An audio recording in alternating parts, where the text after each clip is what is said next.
how many four-letter words can I use on this? Trying to switch to a double. Cheddar is driving. Nothing yet. Takedown, Michael Cheddar. Oh, Nick, I'm a top guy, so I love top wrestling. Hale trying to stick him. He does. Maximus Hale the fall. So I think that wrestling is the greatest sport on earth.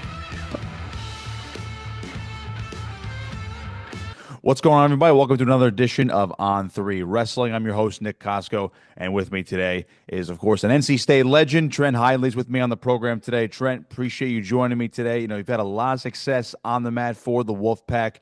You're with the RTC now, sticking around the program. So I'll start out first before we dive into this year's team. What's it been like for you sticking around in a familiar place and just continue to get more training in and obviously pursue your senior level goals? Yeah, it's been amazing. I love NC State. I love my time as an athlete at NC State, and now to have the opportunity to train full time and compete for the RTC it's been incredible. There's a lot of free time as an RTC athlete when you're full time, but I'm not complaining about that. I get to be around the guys on the team, a lot of the guys that I was teammates with for 4 or 5, even 6 years, and to see them continue to develop and grow and chase their collegiate goals has been super cool as well. And I can kind of play a role of mentor for them as, someone that's been through 6 years of college wrestling. But it's a great opportunity. We have a great situation with the Wolfpack RTC, obviously with Zach Esposito taking over as assistant coach. That's been awesome as well. But full time, we have Jamil Kelly as our RTC coach, which is you can't ask for much more as an athlete to have a coach like that. So just from a technical standpoint and a skill standpoint has helped me improve a ton already in a couple of months. And I think I was able to see some of that progress at the past World Team Trials, which I was really excited about. And now, as I get into my first kind of full year as an RTC athlete, taking some time to just develop, improve my skills. And then as I get into January, start competing again and looking forward to the U.S. Open and the World Team Trials. But it's a different feel, being in November and not competing every weekend and getting down the weight. But it's been really enjoyable. Well, the guys that are getting down the way are this current NC State team. And again, a little bit weird not seeing you in a Wolfpack singlet, but, again, time does unfortunately move on. Just what are your first impressions so far of this team? Of course, 1-0 in duels. We saw some guys at the Journeyman Open tournaments as well. And, of course, leading up to a busy weekend here with duels against App State, Princeton, and Rutgers on Sunday. Yeah, I think when you think of NC State wrestling this year, a bit of unknown. I think an unproven team, a lot of new guys in the lineup, a lot of young guys. So it's going to be a great opportunity for guys to step up. I think NC State previously has always had a ton of veteran guys in the lineup and leaders that are proven that you could always count on.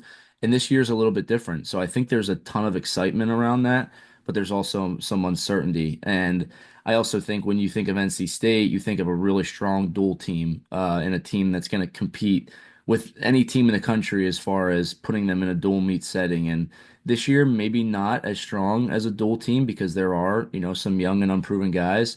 But that's for them to decide. I think there's, when you look at it from my perspective, I have seen these guys develop. I've trained with these guys. I know what they're capable of.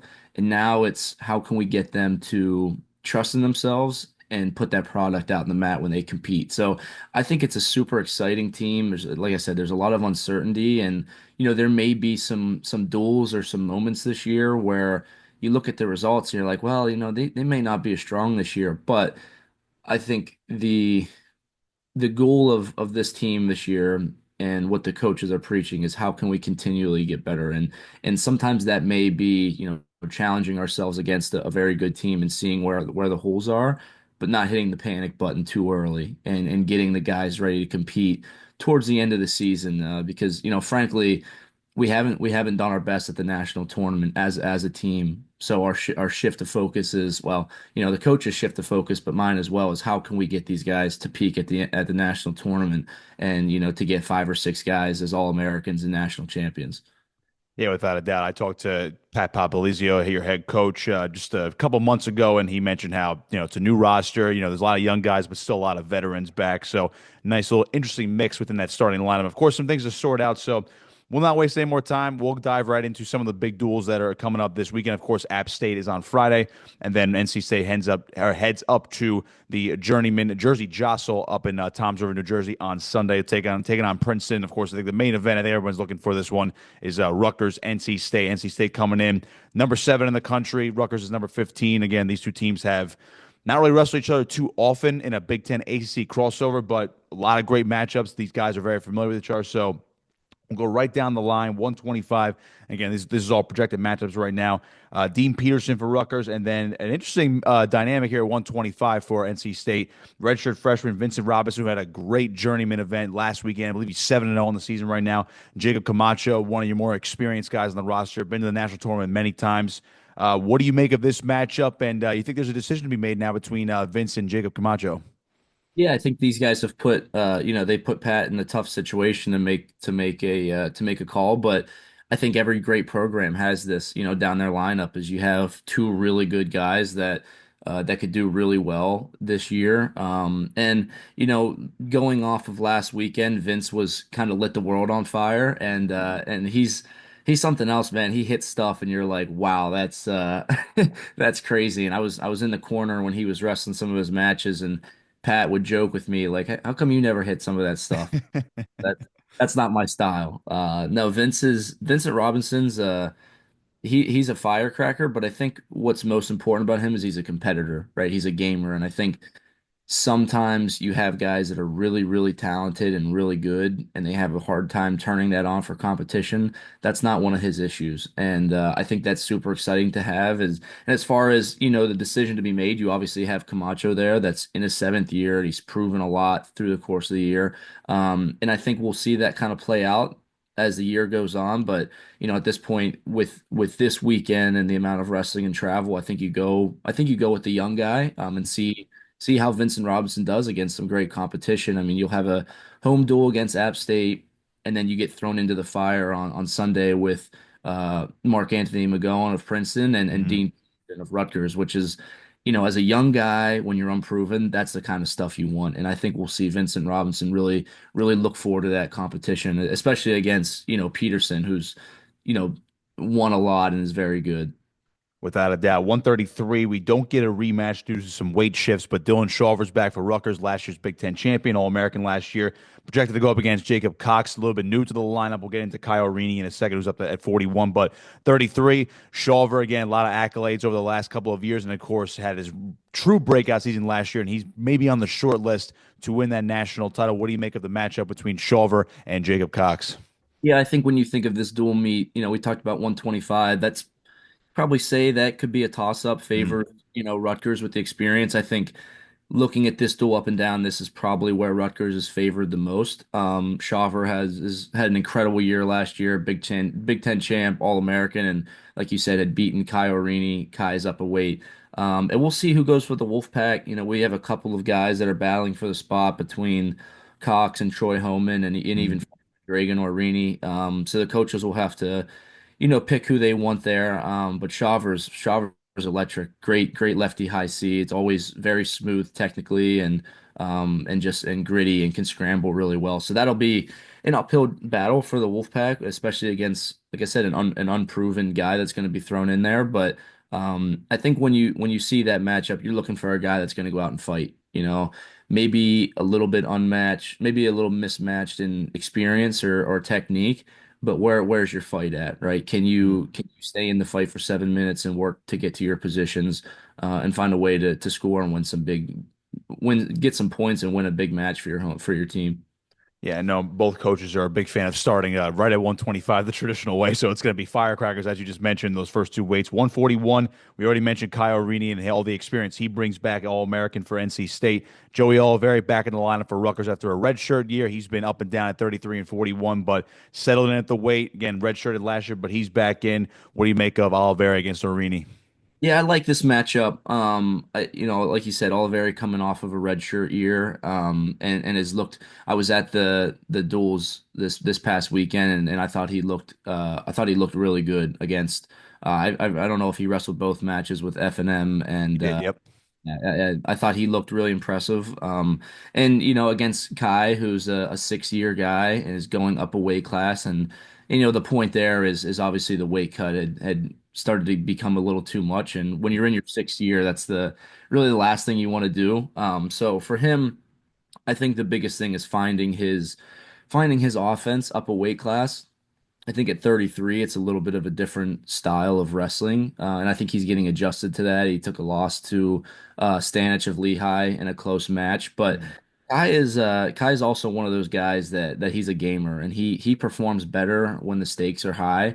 And I think I'm excited to see how he competes against Oliveri, who's probably a national qualifier and looking to punch through as an All-American for the first time this year. So it's going to be a big match. I think you look towards past results and probably say that Kai has the upper hand, but going up a weight class and all very coming off red shirt, there's a lot of experience there, and I think this will be a pretty even matchup come Sunday.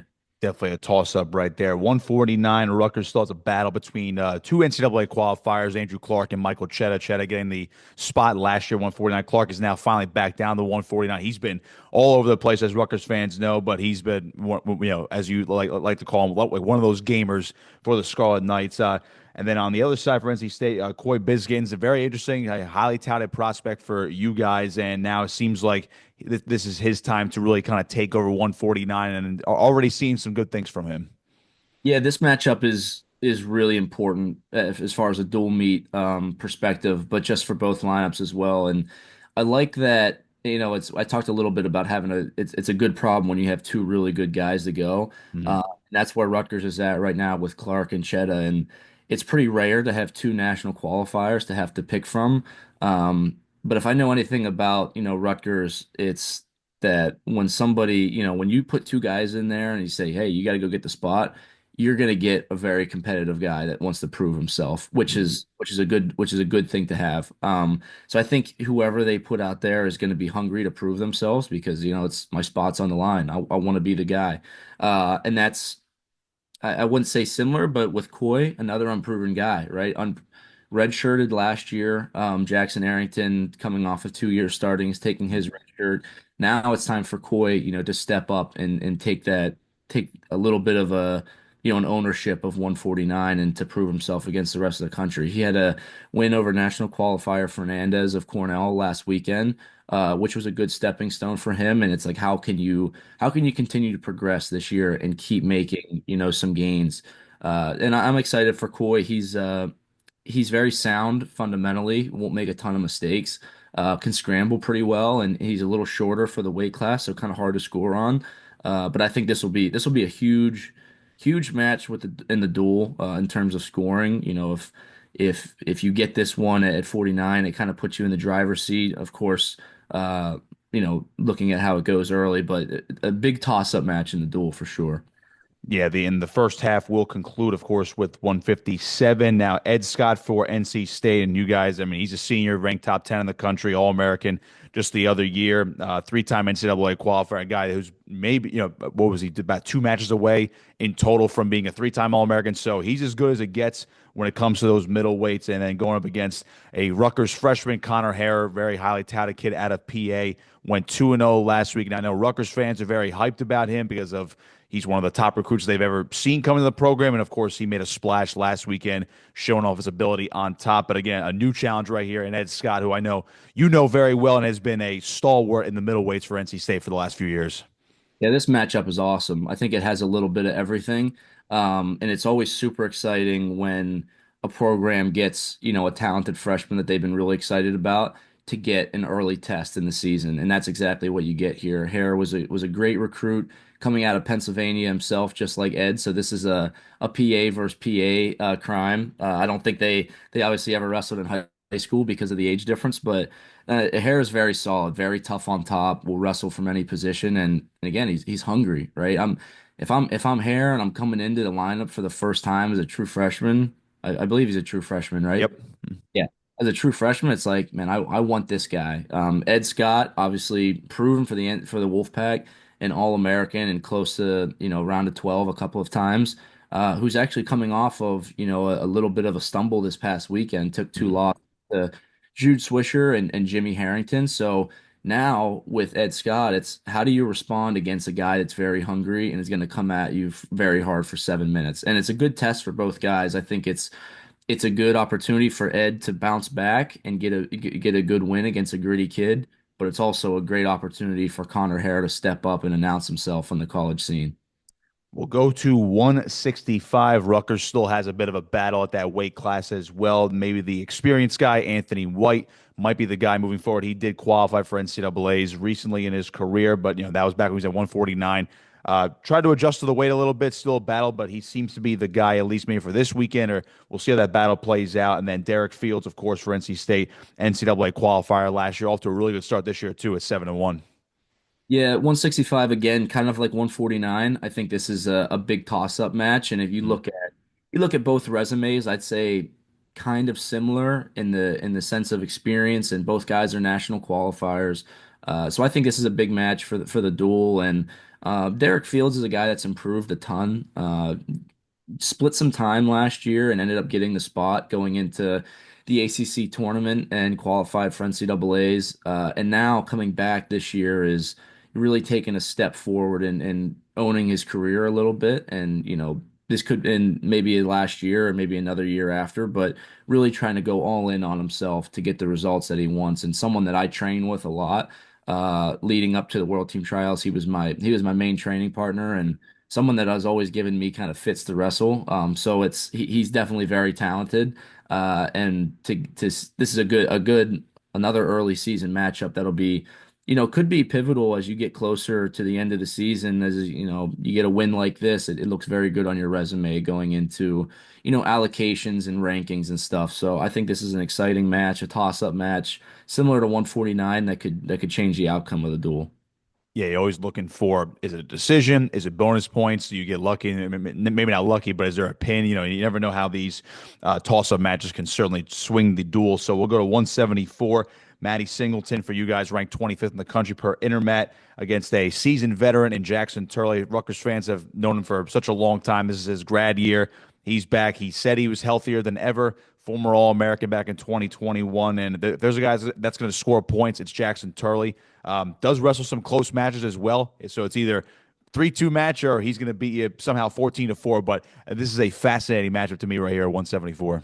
Yeah, we're getting into some really good matchups here. I think after you hit 165, it's like everyone starts to pay a little bit more attention. 174, like you said, Turley, an All-American previously, who's back to feeling good. And when you get another opportunity to finish out career, you want to go out on top. And I think that's what you're going to see out of Turley is soaking up the last season that he has and really competing well and hard. And going up against Maddie Singleton, who started as a true freshman, redshirted his last year, and is coming back. And there's big expectations from Singleton, a very highly touted recruit that came in with a great recruiting class, and now he's got the opportunity to compete at a good weight class for him at 174, where he doesn't have to cut too much and should be able to let loose a little bit. And Singleton is very, very strong, very good on top, very good upper body. So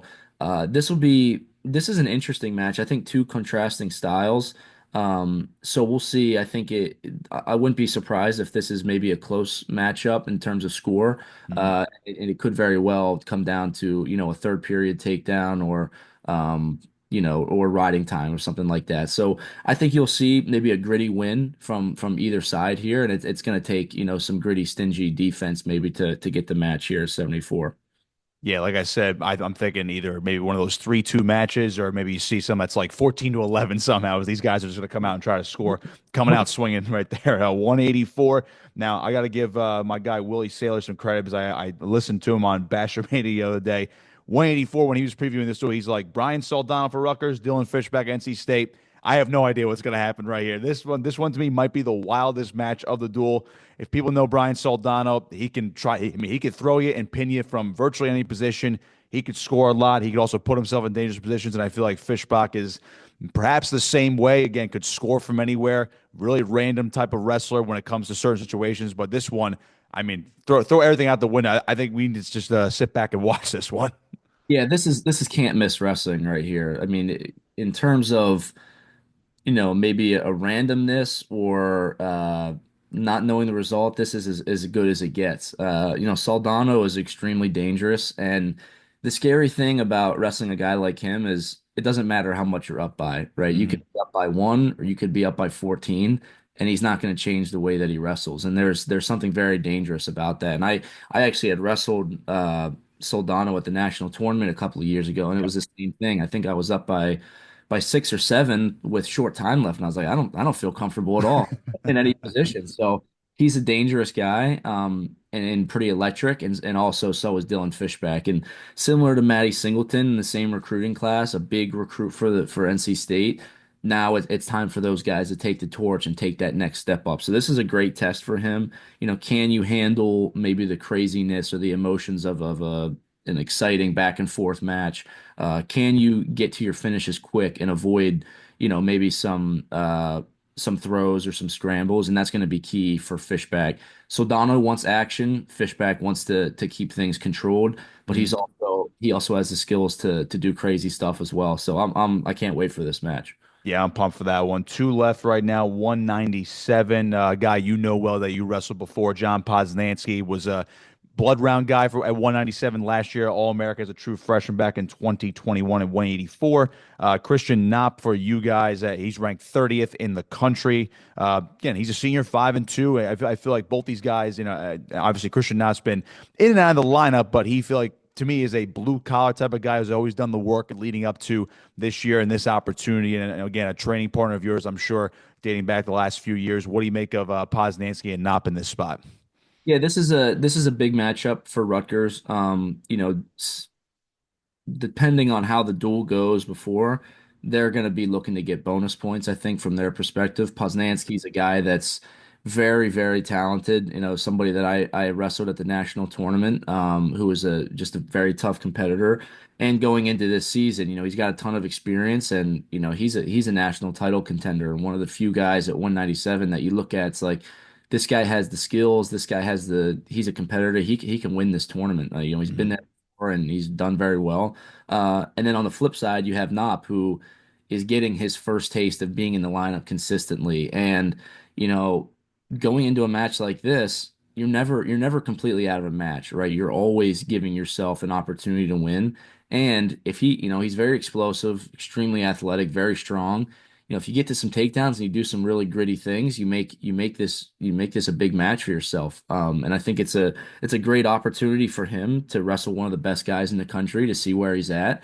And with maybe the dual meet on the line, we'll see who steps up to perform for their team.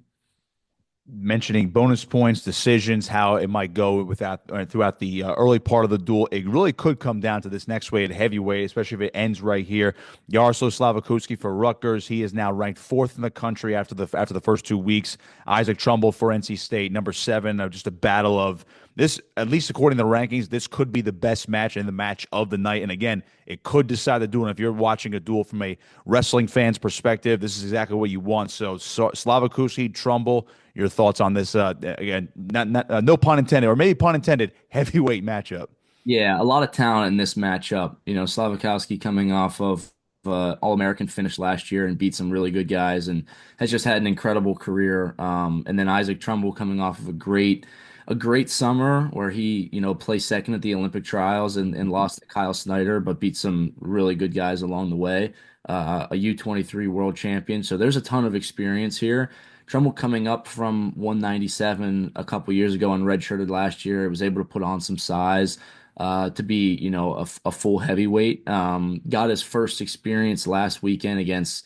He kind of got thrown right into the fire, and it continues this week. He wrestled Gotti Ali from Campbell and came out on top, and then wrestled Colton Schultz and lost in the Journeyman Collegiate Classic. So he's got some great matches so far, and now it's moving forward with another big match against Slavakowski. And Trumbull is very strong defensively. He wants guys in on his legs so he can use his hips and get to his defensive scores. Also, good upper body. And Slavakowski is just very efficient with his takedowns and very good leg attacks and very experienced. So I think this is a little bit of a clash of styles, but very high level heavyweights that you very well could see wrestling on Saturday night in March. Yeah, without a doubt. I feel like, obviously, I'll get into it in a second, but, heavyweight, open weight class, you have the returning champion, Greg Kirkley, and a certain someone that just announced his return yesterday as well. So before I get into that real quick, before I let you go, Trent, again, I appreciate you taking your time at your morning.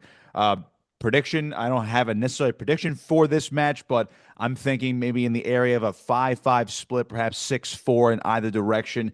I just feel like both these two teams are just too talented to say, all of a sudden you're going to see an 8-2 split or someone's going to run away with it. I feel like this is going to be one of those back and forth affairs.